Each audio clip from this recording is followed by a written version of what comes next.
नमस्कार, मैं हूं जास्मिन शर्मा। मेरे साथ मेरे एडिटर अभय सर इस वक्त मौजूद है और हम बात करेंगे नेपाल पे, क्योंकि केपी ओली ने इस्तीफा तो दे दिया है लेकिन अभी भी नेपाल में बवाल लगातार जारी है। और इस बवाल के बीच ये सवाल खड़ा हो रहा है कि क्या नेपाल बनेगा बांग्लादेश? सर, अभी जो परिस्थितियां नेपाल में बन रही हैं, एक नेतृत्व विहीन व्यवस्था वहां पर लागू हो गई है, क्योंकि केपी शर्मा ओली को इस्तीफा देना पड़ा है। और मुद्दा केवल उनकी इस्तीफा का नहीं था, क्योंकि जो वहाँ परिस्थितियाँ बनी, फौरी तौर पर अगर देखें तो क्या था, मुद्दा क्या था?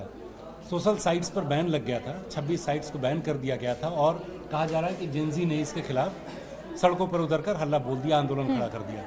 दरअसल इसके जो कारण है वो बहुत गहरे हैं। सबसे पहला तो ये था कि बेरोजगारी का मुद्दा। सरकार के आंकड़े बताते हैं कि तकरीबन 12% बेरोजगारी की दर थी वहाँ पर, लेकिन जो रियलिटी है वहाँ की वो इससे बहुत भयावह है। आप देखिए कि पिछले कुछ दशकों में मलेशिया में, इंडोनेशिया में, भारत में तो नेपाल के लोग काफ़ी वक्त से आते रहे हैं। तो ये जो एक बहुत बड़ा वर्ग खड़ा हो रहा था जिसको अपने यहाँ नौकरी नहीं मिल रही थी, और हुआ ये कि राजशाही के खत्म होने के बाद एक परिवर्तन आया था नेपाल में, शिक्षा की व्यवस्था में थोड़ा सुधार आया था। उससे हुआ क्या कि एक बेरोजगार, जो पढ़े लिखे बेरोजगारों की संख्या वो बहुत बढ़ गई थी। तो इससे वहाँ बहुत युवाओं में नाराज़गी थी। तो वो कहीं से उनको कहीं से कोई रास्ता नहीं दिख रहा था, और ऐसे में फिर ये कानून मतलब जो सोशल साइट्स हैं उनको ये कहना कि आप यहाँ पर एक रजिस्ट्रेशन करवाइए, अपने एक नुमाइंदे को रखिए जिससे हम उस पर कंट्रोल करेंगे। लेकिन वहाँ के युवाओं को ऐसा लगा कि ये दरअसल हमारी जो अभिव्यक्ति है उसके ऊपर कंट्रोल करने की कोशिश सरकार कर रही है। सर, लेकिन जिस तरह से प्रदर्शन भड़क रहा है, ऐसा होता है ना कि ऐसा कहते हैं हम कि बहुत समय तक एक गुबार अंदर लोगों का था, और अब जिस स्तर का प्रदर्शन हो रहा है ऐसा लग रहा है कि इट्स जस्ट वेंटिंग आउट। जो वहाँ के युवा हैं वो सब वेंट आउट कर रहे हैं। एग्जैक्टली वही मैं कह रहा था कि कई मुद्दे हैं इसके पीछे। आप देखिए, बेरोजगारी का मुद्दा था, दूसरा भ्रष्टाचार का। उनका ये कहना है कि जो युवा है खासकर वो बेरोजगार है, पढ़ लिख कर बेरोजगार है, और जो मंत्री हैं, बड़े बड़े राजनेता हैं, उनके बच्चे महंगी कारों में चलते हैं, ब्रांडेड कपड़े पहनते हैं, वो विदेश के दौरों पर जाते हैं और वहाँ से सेल्फी पोस्ट करते हैं। तो इनका ये कहना है कि टैक्स हमारा और रईसी तुम्हारी। तो ये गुस्सा जो है बहुत दिनों से अंदर अंदर बल रहा था, और मौका पाते ही वो फूट पड़ा। बिल्कुल।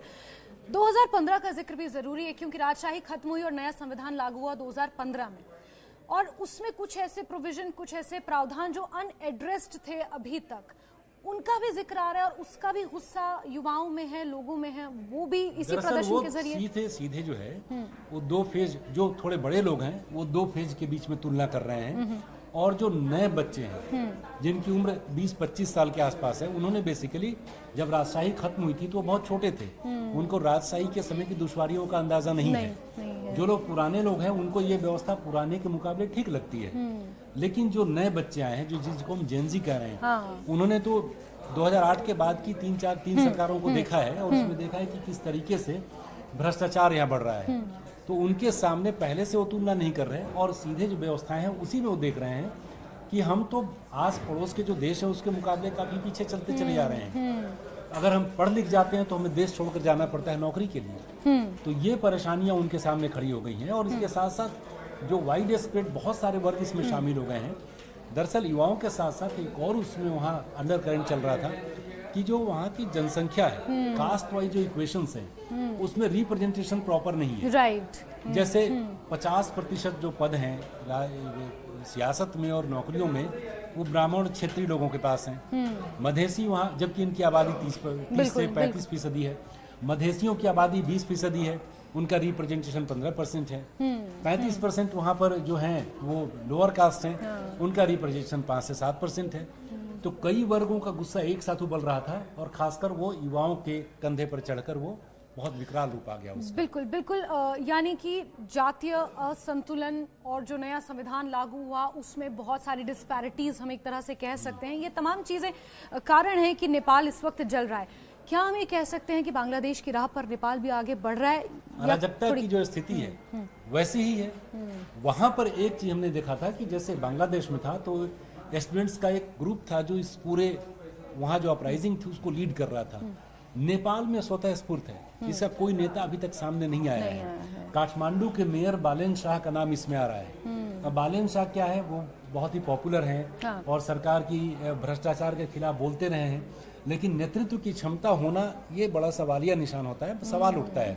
आप देखिए यूक्रेन की बात की जाती है, जेलेंस्की वहाँ पर बहुत पॉपुलर थे, टीवी शो प्रेजेंटर थे और उनके हाथ में लोगों ने सत्ता सौंपी।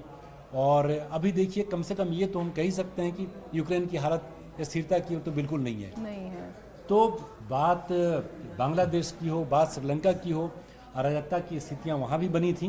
अब देखना है कि नेपाल में क्या कोई नेतृत्व इस आंदोलन से उभर कर सामने आता है। लेकिन ये बड़ी विडंबना है ना सर, देखिए बांग्लादेश भी हमारी नेबरिंग कंट्री, नेपाल भी हमारी नेबरिंग कंट्री, और वहां पर इस तरह की अराजकता, वहां से इस तरह के विरोध प्रदर्शन, क्या हमारे युवाओं पर, हमारे जेंजीज पर इसका कोई इम्प्लीमेंटेशन या इस तरह का दोनों में कोई बहुत असर? फर्क है, दोनों जगह की परिस्थितियों में बहुत फर्क है। हम एक उभरती हुई वैश्विक अर्थव्यवस्था है, हम बहुत बड़ी ताकत बन गए हैं, तो यहाँ पर और जिस तरीके से रोजगार को लेकर कार्यक्रम चलाए जा रहे हैं, एजुकेशन की स्थिति है, वहाँ कहने को एजुकेशन है लेकिन वो रोजगार से कनेक्टेड नहीं है। हमारे यहाँ वैसी परिस्थितियाँ नहीं है, तुलना दोनों के बीच में तुलना का मतलब हम कंपेयर भी नहीं कर सकते। लेकिन अब आज जिस तरह से घटना आई जब केपी ओली शर्मा ने इस्तीफा दिया, अब इसके बाद क्या, आपने शुरुआत में कहा था नेतृत्वहीन, अब आगे कैसे नेपाल को देखें और जो हालात हैं उन्हें काबू में कैसे किया जाए, ये भी फिलहाल अभी जो परिस्थितियां हैं वहां पर वो संभलती हुई नजर नहीं आ रही हैं, क्योंकि